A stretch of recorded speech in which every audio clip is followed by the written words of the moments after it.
I'm going to trash Mitch McConnell's legacy. A campaign promise made by polarizing Republican Senate candidate Nate Morris met with a sharp rebuke.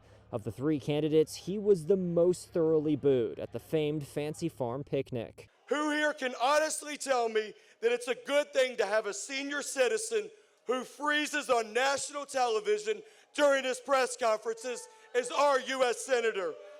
It seems to me, maybe, just maybe, Mitch's time to leave the Senate was a long time ago. Morris rolled in a garbage truck, a nod to his former career with the words DC Swamp Cleanup Services plastered on it. We gonna take out the trash? Well, it was almost poetic that Nate Morris was the last of the three GOP Senate candidates to speak in front of the West Kentucky crowd, really a test for his anti-McConnell message and whether it would land with people here. And based on the boos that we heard, for many of them, the answer was a resounding no.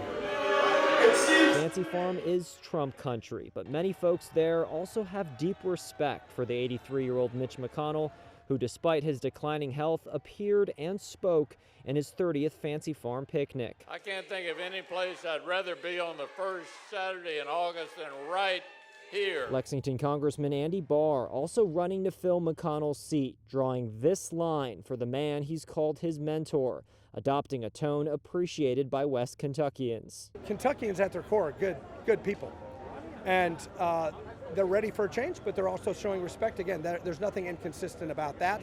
And people who are angry and disrespectful, that's inconsistent with the values of West Kentucky.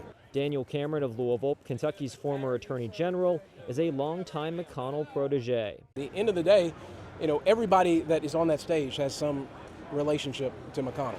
The energized Fancy Farm crowd split amongst the GOP Senate campaigns. Cameron's team ripping Morris as fake, pointing to what they call his failures as CEO of his former company. He talks tough about deporting illegals, but the only thing he's ever sent across the border has been his company.